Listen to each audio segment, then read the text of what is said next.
Assalamualaikum Ustaz. Waalaikumsalam warahmatullahi wabarakatuh. Sini masuk. Mohon maaf Ustaz, Ya, ya. boleh Ngobrol sebentar Apa Ustaz. sini? Masuk. Ya, sok ya. Ayo duduk.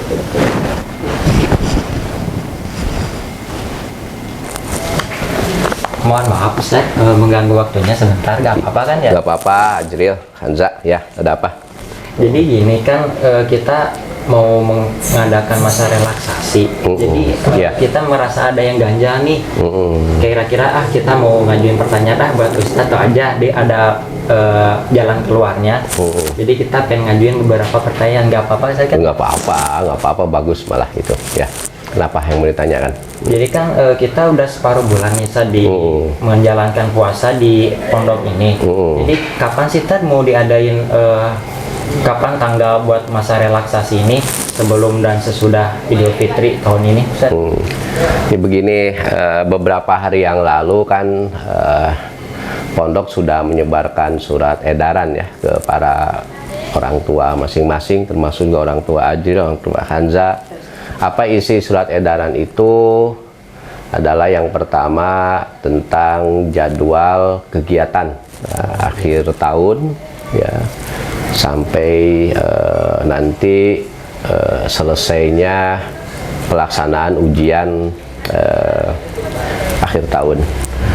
Nah, di dalam agenda itu nanti orang tua udah tahu sebetulnya, hanya kamu aja mungkin yang belum tahu, bahwa pada tanggal 22 itu pembekalan. Nah, buat santri. Biasanya kan ada pembekalan. Tanggal 23-nya itu baru penjemputan, pemulangan anak santri untuk menjalani masa relaksasi itu. Jadi Ajril dan Hanza harap dimaklum untuk kali ini tidak ada kegiatan kelas meeting gitu ya, karena waktunya sangat mepet sekali. Nanti pulang tanggal 23 nanti itu anak-anak sampai kapan liburannya atau masa relaksasinya. Kita menyebutnya masa relaksasi itu supaya menghindari anak-anak di rumah itu diberikan beban tugas yang banyak. Kan kalau dulu kan kalau liburan itu masih banyak kasih tugas, bagian bahasa ngasih tugas, ini ngasih tugas. Jadi anak bukannya rileks di rumah, jadi liar gitu ya. Nah, makanya disebutnya kita masa relaksasi sampai ya sebagaimana lembaga yang lain lah, sampai nanti awal Juni lah. Nanti surat edarannya akan kembali diedarkan ke wali santri nanti pertengahan liburan. Sekarang mah wali santri sudah tahu bahwa nanti masa relaksasi ini dari tanggal 23 sampai ya awal Juni. Lama, hampir berapa tuh? Hampir sebulan. Hampir sebulan lebih itu, hampir 2 bulan gitu. Jadi manfaatkan dengan sebaik-baiknya. Jadi gitu, itu agendanya. Nanti kepada santri pun akan disampaikan. Nah, kan tadi saya baru memberikan pembekalan anak kelas 3 ya. Kemarin anak aliyah sudah, anak kelas 3 baru selesai, nanti menyusul lagi anak kelas 1 dan kelas 2. Itu mereka diberikan pembekalan untuk menjalani masa relaksasi di rumah nanti. Soalnya kita punya waktu cuma 1 hari, nggak mungkin saya memberikan pembekalan arahan ke seluruh santri hanya dalam waktu 1 hari. Makanya dicicil kan seperti itu gitu. Ajril, Hanza gitu. Ada lagi? Kalau konsep perpulangannya Ustaz jadinya gimana? Dipulangkannya apa langsung semua seluruh santri atau kayak gimana Ustaz? Kemarin sudah rapat Ustaz Indra Bunini bagian asrama dengan bagian sekret tentang teknis perpulangan ini. Beda kalau perpulangan dengan kedatangan ya. Kalau perpulangan tuh pasti cepet anak mah. Dibuka perpulangan jam 8, jam 9 tuh udah habis, udah sepi. Nah, kalau perpulangan, nah kamu juga kan sama kayak begitu. Nah, kalau kedatangan ini beda. Nah, makanya perpulangan ini akan diserentakin. Ya, diserentakin satu waktu. Hanya saja di tanggal 23 itu nanti dibagi dari pagi sampai siang, itu penjemputan khusus anak putra. Putra dulu apa putri dulu teh? Santriwati. Santriwati ya. Dari pagi sampai siang itu santriwati, nanti dari siang pada zuhur sampai sore itu santri putra. Jadi ya nanti akan disampaikan ke orang tua itu kalau mau ngejemput. Untuk putri ya di pagi, untuk putra ya di siang. Dan teknis perpulangannya nanti akan dijelaskan oleh bagian asrama nanti pada tanggal 22. Ada pembekalan khusus seputar teknis perpulangan santri untuk menjalani masa relaksasi. Nah, itu porsinya nanti di bagian asrama. Gitu. Ada lagi. Kan sekarang mau ada masa relaksasi, Ustaz. Pastinya anak-anak itu keluar dari pondok itu dengan pembekalan dan pesan-pesan arahan. Jadi sebenarnya ada kekhawatiran nggak sih, Ustaz, daripada Dewan Guru mengenai masa relaksasi ini, terutama para santriwan ini tidak begitu terkontrol kalau misalnya di luar gitu, Ustaz. Ya, sudah pasti Ajril, Hanza, kalau di pondok itu kalau udah urusan memulangkan santri ini, kalau bagi santri ya menyenangkan, namanya juga pulang ke rumah. Tapi kalau bagi guru-guru, terutama juga saya, ini merupakan gimana ya, resah, khawatir, ya macam-macam gitu. Karena apa ya? Saya tahu perilaku Ajril di pondok gimana, Hanza di gimana, santri yang lain juga gimana. Jadi saya membayangkan ketika mereka keluar dari pondok ini ke rumah masing-masing, kalau kata bahasa Sunda ini ngarerakeun moal gitu ya. Atau juga mereka ninggalin sholat apa enggak gitu loh. Kalau ngelihat berita di TV itu, bentar-bentar yang disuguhkan adalah tawuran, bentar-bentar yang disuguhkan adalah geng motor gitu misalnya, ya mereka kan seumuran anak-anak kita di sini itu. Jadi kekhawatiran kita itu sebetulnya seperti itu, kenakalan remaja. Nakalan remaja nih kepengaruh atau tidak gitu. Itu betul-betul bikin kita gundah, bikin kita gelisah. Kalau bagi guru di pondok ya memulangkan santri ini pengennya sih nggak dipulangin di sini gitu. Tapi kan guru juga butuh relaksasi juga kan. Kalau guru mah ya 2-3 hari juga cukup. 2-3 hari, udah hari keempatnya sudah mikirin santri lagi. Si ini gimana di rumah, si itu gimana di rumah, si ini gimana di rumah. Jadi ya memang menggelisahkan gitu, meresahkan. Tapi ya kalau bagaimanapun ya mereka punya orang tua. Terlebih lagi di Hari Raya Idul Fitri yang mereka harus bersama orang tua dan keluarga masing-masing di rumah gitu, seperti gitu. Ajril, Hanja gitu. Lagi ya.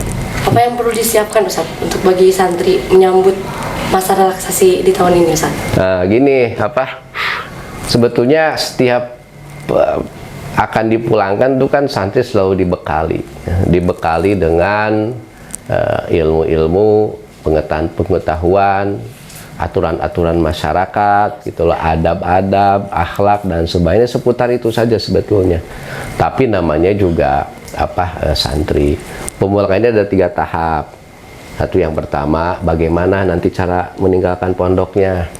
Ya, kedua, proses dari meninggalkan pondok sampai rumah. Itu tahap kedua. Tahap ketiganya ya saat di rumah. Nah, yang pertama dulu nih, cara meninggalkan pondoknya bagaimana, itu kan suka disampaikan ke anak-anak. Jangan meninggalkan pondok dalam keadaan berantakan, kotor, kamar awut-awutan karena euforia pengen pulang kan. Naon dialung-alungkeun. Biasanya santri kan begitu gitu. Saking senang. Saking senang ya, satu sisi kan wajarin namanya juga pulang. Nah, makanya euforia boleh, senang boleh, tapi ya tetap pondok harus ditinggalkan dalam keadaan bersih, tertib, masjidnya juga bersih, terus juga halaman kamar mandi dan semua itu. Dan pakaian juga, karena liburannya ini lumayan panjang di masa relaksasi ini, 1,5 bulan, jadi ya pakaiannya dibawain dulu pulang, bukunya juga dibawa pulang. Buku kan sudah tidak terpakai, nanti kan naik kelas sudah beda lagi bukunya. Lebih baik simpan di rumah, jangan dibalatakin di kelas, di mana-mana, disimpan dengan rapi, di packing dengan rapi. Nanti pada saat dijemput orang tua itu ya sudah siap pulang. Nah, setelah itu bagaimana cara pulangnya? Nah, yang pertama nggak boleh anak pulang nggak dijemput, Oh, harus dijemput oleh orang tua. Kenapa harus dijemput oleh orang tua? Kan sudah dikasih tahu nih. Ya, kalau apa ya, takutnya nanti nggak nyampe lagi, apalagi nggak dijemput, nyimpang ke mana gitu, tanya mau pulang ke mana, ke warteg, kalau nggak ke mall, kalau nggak beli es lin gitu di depan. Nah, proses pulangnya pun itu harus diatur, makanya harus dijemput oleh orang tua, memastikan supaya anak itu betul-betul tiba ke rumah dengan selamat. Kalau dibiarkan pulang sendiri, yaitu takut mampir. Kalau bukan sama orang tua, tinggal konfirmasi aja telepon. Orang tua tadi nggak bisa jemput ke bagian asrama, nanti dijemput oleh pamannya, ada yang dijemput oleh kakaknya, pokoknya harus dijemput. Nah, nanti pulangnya pun nggak asal pulang, harus didata oleh bagian asrama.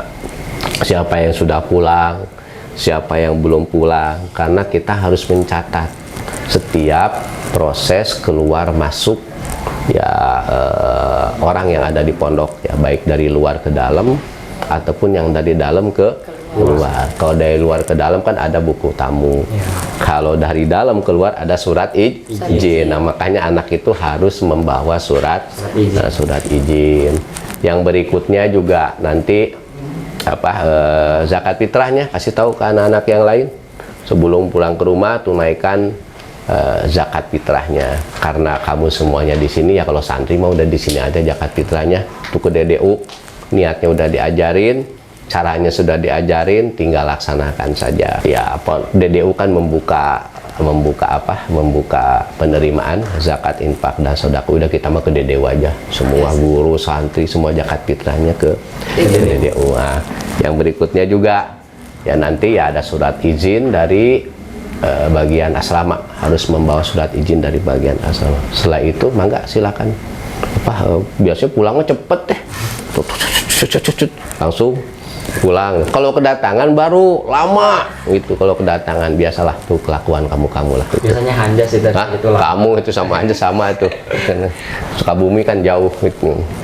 Ya, nah gitu kira-kira. Ada lagi, Anja? Ya? Kan berhubung kita mau masa relaksasi, perlu ada yang kita lakukan dan apa yang kita hindari. Nah, Ustadz, kita petanya apa sih yang harus kita hindari di masa relaksasi tahun ini? Nah, begini, sebagaimana materi dalam pembekalan itu kan saya sudah menyampaikan banyak, beda-beda emang antara kelas 1, kelas 2, kelas 3, pengurus, itu memang tingkat kekhawatirannya itu berbeda-beda, bentuk kekhawatirannya itu berbeda-beda. Nah, makanya yang perlu diingat itu yang pertama adalah kembali ke rumah. Jangan mampir kemana-mana dulu ya. Kalau sudah ke rumah mah mau kemana izin sama orang tua. Karena sekarang dibalik, ke pondok lah yang menitipkan anaknya ke orang tua masing-masing kan gitu. Kalau ada orang tua datang, saya nitip balik, Pak Bu nitipi ya anaknya di rumah, saya titipkan lagi, nanti antin lagi ya ke sini. Nah kalau nitip-nitipan begitu kan ya ada rasa keterikatan batin dan emosional dengan guru dan orang tua, dengan murid juga. Nah, makanya yang perlu disiapkan oleh santri itu di rumah ya jaga aja etika, akhlak yang baik, bergaul dengan orang-orang yang baik gitu ya, akan membawa kita pada ya kebaikan ya. Kalau bisa sih ya saya pengen ya santri itu jadi orang-orang yang membawa lingkungannya pada kebaikan kan gitu kan, sudah diajarin kan dalam Ta'limul Muta'alim, Akhlaqul Banin, dalam pelajaran tauhid, itu semua banyak materi-materi itu, tinggal dipraktekkan saja di rumah. Yang kedua, hindarkan pergaulan-pergaulan yang akan membawa kita pada kemadorotan, baik madorot secara fisik ataupun madorot secara psikologi, secara psikis. Ada nggak madorot secara psikis? Ya ada. Menurut saya psikis itu jadi nggak mau kembali ke pondok, nanti terlena dengan pergaulan di luar yang bebas gitu ya. Sudah betah. Oh, udah betah, aik nanaon gitu dicaram. Ya, kecanduan gitu. Iya, canduan. Karena kalau di sana kamu jalan maghrib nggak sholat maghrib, nggak ada yang negor. Kalau di sini udah ditegor kan, kan takutnya terbuai dengan kebebasan kayak begitu. Yang penting sih kalau saya mah patokan dari akhlak itu adalah ya jangan tinggalin sholat ya, gitu. Jangan pernah meninggalkan sholat, karena inna sholata tanha anil fahsya'i wal munkar. Udah, kita mah sederhana. Selama kita mengerjakan sholat, ya mudah-mudahan nanti Allah akan memilihkan kita dengan orang-orang yang baik gitu, akan menempatkan kita di tempat yang baik pula gitu, kayak begitu. Nah, kemarin ke kelas aliyah nih, yang berikutnya ini apa, medsos ya, gadget itu sudah berulang-ulang kita sampaikan tentang bahayanya medsos. Kalau HP itu kan untuk anak-anak seumur ya, kamu yang di bawah lah, itu belum akan bisa melihat sisi positif dari gadget gitu. Ya apa sih yang bisa dilihat, sisi positif yang dilihat dari gadget itu? Kalau anak-anak apa sih kita harapkan, kan tidak bisa. Tapi dilarang pun sekarang tidak mungkin, tidak bisa. Nah, makanya kan kemarin disampaikan tentang bahaya menggunakan gadget pada waktu dan tempat yang salah.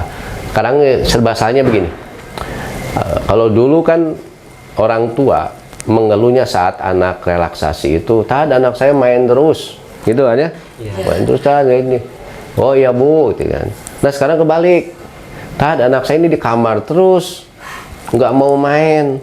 Kenapa ya? Karena sudah itu fokus ke gadget itu. Makanya kemarin saya jelaskan secara mendetil bahaya dari gadget itu, dari tindakan kriminal, pornografi itu terinspirasi dari gadget. Suka atau tidak suka harus kita akui.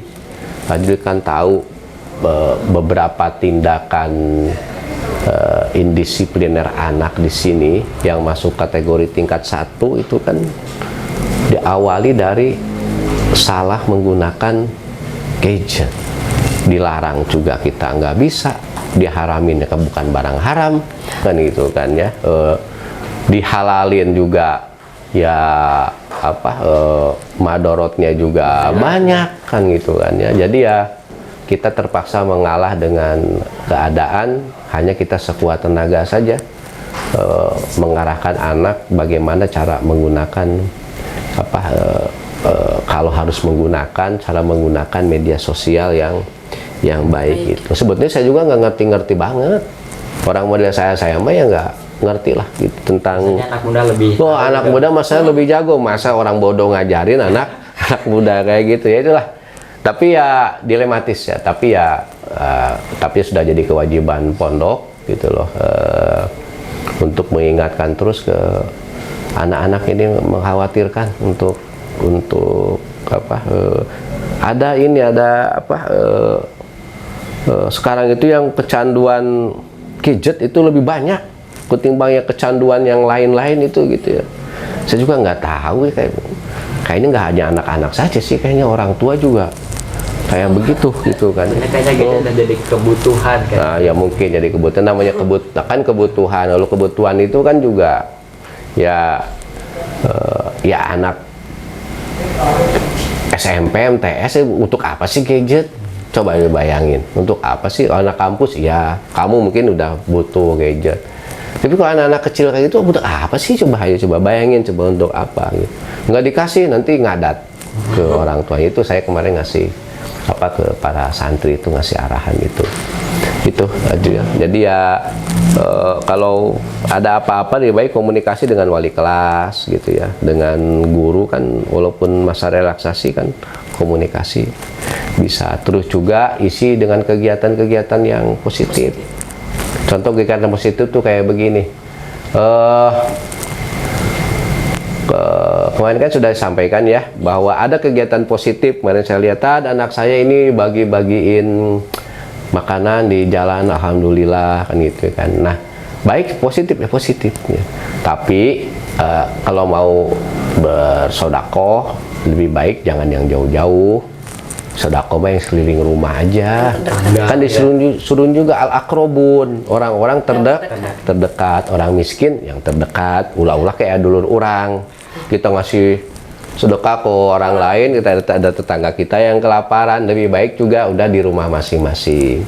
Jangan mengadakan acara apapun, ya, hisada, guru. Jadi pondok tidak mengadakan acara apapun yang melibatkan santri pada masa relaksasi itu. Jadi kalau ada anak yang izin ke orang tuanya ada acara di pondok, sudah pasti tidak ada. Ya, itu sudah pasti tidak ada. Kan namanya juga relaksasi. Ya udah, ayo di rumah, di keluarga masing-masing. Terus juga kegiatan yang positif lagi, apa ya, kegiatan yang positif itu contohnya ya boleh main ke rumah kawan, boleh sebetulnya. Kalau di pondok itu kan kawan berjauhan, Bekasi, Sukabumi gitu kan, ya. Asal izin sama orang tua saja, orang tua izin sama orang tua. Tapi yang kelas 1, kelas 2, kelas 3 lebih baik di rumah masing-masing aja deh. Ya, paksakan diri untuk senang dan bahagia di tengah-tengah keluarga. Sajore-jore lagi keluarga kita sendiri. Itu lebih baik anak dibiasain kayak begitu. Gitu, Jil. Apa lagi, Jil? Bagaimana Ustaz? Tips sama triksnya itu buat biar kita tuh di rumah kayak rasanya tuh seneng, tapi biar bermanfaat gitu, Tat. Iya, nah ini nih pertanyaan menarik, tapi ya nggak semua. Satu sebetulnya tergantung bagaimana pendidikan di rumah sebetulnya. Kalau dia pendidikan di rumah di lingkungan yang menyenangkan, sebetulnya ya pulang itu akan jadi saat yang ditunggu-tunggu oleh anak-anak itu, karena memang kesenangan berkumpul dengan keluarga. Sekarang begini sajalah, kita harus banyak-banyak bersyukur kita masih punya keluarga, gitu kan. Banyak orang-orang yang tidak seberuntung kita semua. Ada santri yang sudah ditinggalkan orang tua, ada yang ditinggalkan ayah, ada yang ditinggalkan ibu, ada yang ditinggalkan dua-duanya. Kalau kita mau berpikir ke situ, kita pasti akan bersyukur kalau kita masih punya orang tua, masih punya keluarga, masih punya adik, masih punya paman, uwa, akin, ini kamu kalau lengkap mah gitu. Lebih baik ya paksakan diri untuk senang dan bahagia di tengah-tengah keluarga, karena ya faktanya kalau ada apa-apa kita juga yang akan ada di tengah, akan ada di samping kita. Kalau kita lagi susah lagi apa, kan keluarga juga sebetulnya, keluarga dulu. Jadi untuk menebarkan kebaikan juga yang diutamakan kan keluarga dulu gitu. Jangan nanti adik orang lain diurusin, adik sorangan tuh diurus gitu. Hanya merasa adiknya keselun, kan nggak ada yang kayak begitu. Adiknya orang banyak kayak gitu, keadian gitu kan ya. Nah makanya ya kalau di rumahnya punya adik, ya jagain adik-adiknya kan gitu. Yes. Nah, terus kalau ada yang punya kakak di rumah, ya ngobrol, diskusi sama kakaknya. Yeah. Kalau kakak, syukur kalau kakak kamu nanti nanya gimana di pondok, pelajaran apa di pondok, apa yang kamu dapat. Nah kalau udah diskusi kayak gitu, itu enak. Sebetulnya kalau komunikasi kita dengan keluarga itu baik, itu menyenangkan di rumah itu gitu loh. Nah kalau biasanya komunikasinya tidak baik di rumah, tuh sering ribut, mulailah kamu sebagai santri menata dan merapikan komunikasi di rumah antara adik, kakak, bapak, ibu, orang tua. Jadilah orang yang menyenangkan kan. Kalau kita jadi orang menyenangkan buat orang lain, ya kita pun sebetulnya akan ikut senang sebetulnya kan gitu, akan ikut senang. Jadi ya habiskanlah waktu bersama keluarga dengan sebaik-baiknya. Jika ada apa-apa, ya tanya ke guru kesini tuh, kalau mau main ke pondok gitu kan. Nanti pas masuk nanti kan jadi membuat orang tertarik masuk ke pesantren. Jadi gaya komunikasinya yang sudah diajarin di sini, kamu kan udah pinter-pinter komunikasi semua nih. Jangan sampai di pondok pinter komunikasi, sampai rumah bengang-bengong, culang cileng gitu.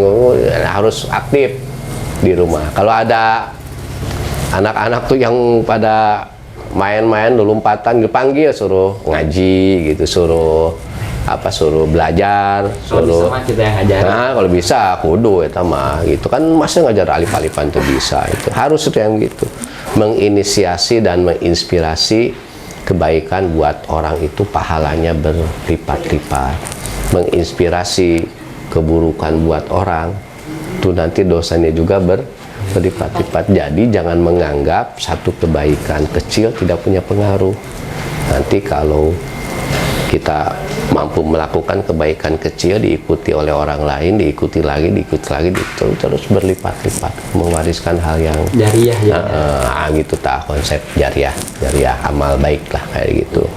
Ya gitu Hanza, jadi ya ini buat orang tua sebetulnya ini ya. Tapi ada pertanyaan lagi nggak? Ada lagi pertanyaannya? Ada lagi? Cukup. Nah, saya pesan buat para orang tua juga sebetulnya kan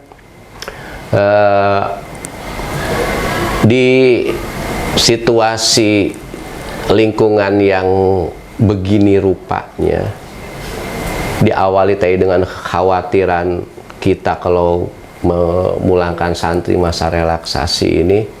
Kekhawatiran kita sebetulnya bisa sedikit terobati jika kita berkomunikasi dan bekerja sama dengan orang tua itu.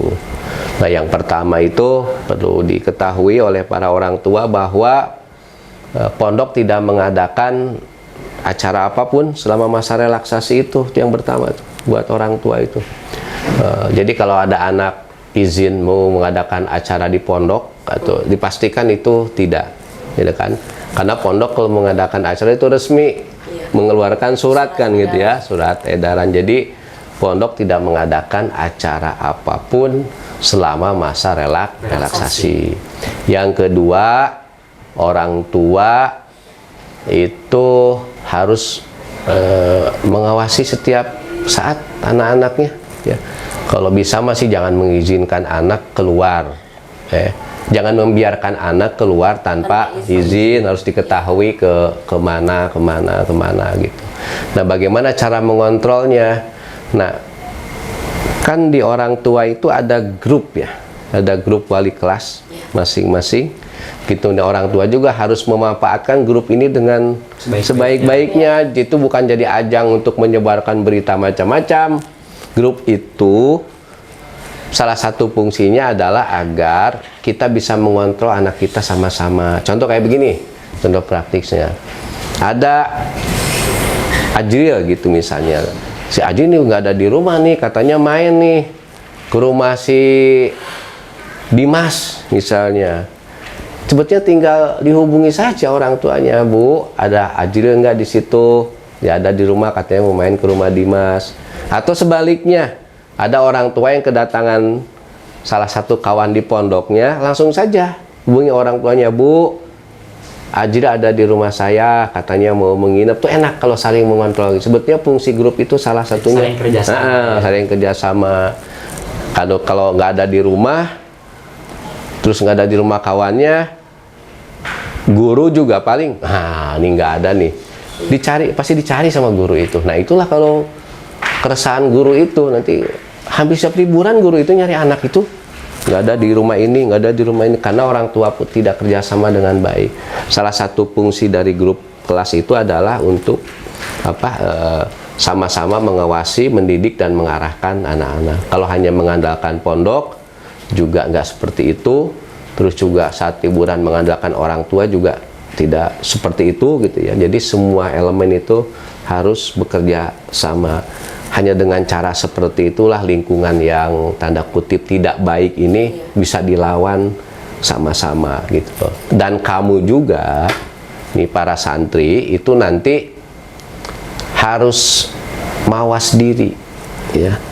Dengan cara apa? Ya saya sendiri nih tidak bisa menjaga diri dari dari segala macam informasi yang ada di gadget itu.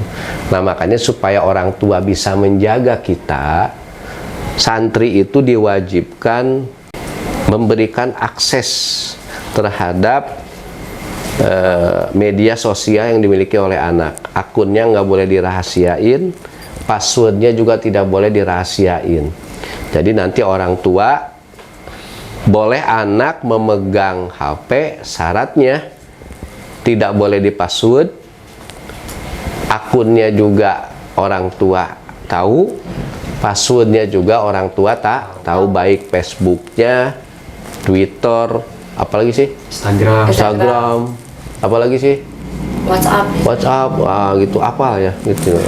Saya mah ada apalnya WA doang, gitu, yang lain-lainnya nggak apa. Nah, itu harus diserahkan ke orang tua supaya jangan dirahasiain. Mau ngapain sih dirahasiain? Kalau udah dirahasiain di password begitu berarti ada yang tidak baik. Nah, makanya ya orang tua dua hal itu perlu diingat. Terus juga ya di media sosial itu anak juga harus dikontrol lah. Yang berikutnya sebetulnya harus saling menjaga. Kalau semuanya saling menjaga, insya Allah deh santri menjaga nama baik orang tua dan pondok, gitu ya. Guru-guru menjaga para santri dan nama baik orang tua.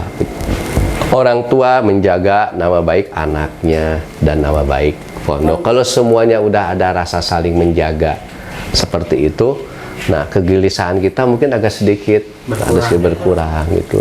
Ada kok yang kabar baik, misalnya alhamdulillah anak saya di masjid terus, sholat jamaahnya rajin, ya alhamdulillah ada yang kayak begitu. Yang sebaliknya juga ada, namanya juga ya santri ya, anak-anak masih pada kecil, jangan harap anak itu bisa istiqomah gitu loh. Jadi saya pesan banget itu nanti ke para wali santri ya, agar turut menjaga anak-anaknya selama di rumah, selama di rumah. Dan kalau ada apa-apa ya tinggal di grup itu aja tuh, dimanfaatkan itu di grup. Kan enak sebutnya berkomunikasi, karena saya yakin orang tua kamu kenal semua orang tua ini juga kan, karena satu grup kan.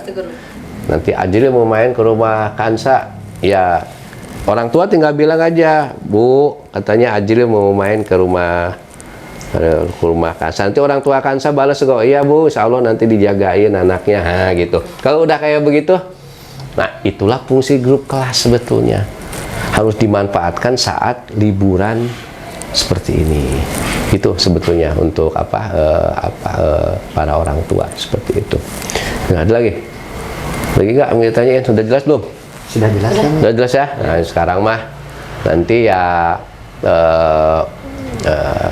paling kamu kan yang paling besar, ketuanya para santri, ketua hisada, ya harus ikut menjaga. Jadi ulah pipiluhun kalau ada apa-apa, si ini kayaknya nggak ada di rumah berapa hari ini. Nah, apalagi nanti ada tetangganya yang berdekatan, sama-sama santri di sini, ya ajak mereka untuk berkegiatan positif di rumahnya masing-masing.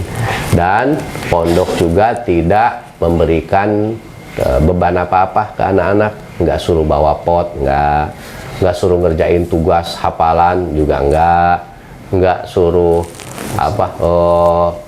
patungan ini patungan itu, nggak. Ya pondok sudah memulangkan anak untuk masa relaksasi. Mudah-mudahan mereka saat kembali ke pondok ini dalam kondisi yang jauh lebih baik lagi, lebih ceria lagi, lebih semangat lagi, hatinya lebih kuat lagi, niatnya lebih kuat lagi, dan keinginan untuk mencapai cita-cita juga lebih tinggi lagi. Kan itu yang diharapkannya. Ingat, 1 bulan lebih masa relaksasinya. Jangan sampai nanti pas datang ke pondok bawa banyak banget masalah, gitu ya. Dijaga betul seperti itu ya, seperti itu. Mungkin nanti kamu juga persiapkan tuh adik-adik kelasnya, rapikan kamarnya. Kan sekarang kita mau pakai ranjang ya, semuanya itu mau diranjangin gitu. Semua kelas mau dipakein ranjang supaya lebih rapi, supaya lebih tertib, supaya nanti ya kapasitas kamarnya juga bisa lebih optimal lagi. Mudah-mudahan juga nanti ketika kamu semua kembali ke pondok, ya kamar semuanya sudah terisi dengan ranjang dan tinggal menempatinya. Begitu paling Azri dan Kanza, dan jaga terus adik-adiknya agar mempersiapkan masa relaksasi ini dengan sebaik-baiknya. Itu. Ada lagi? Sudah. Nah, baiklah. Itu.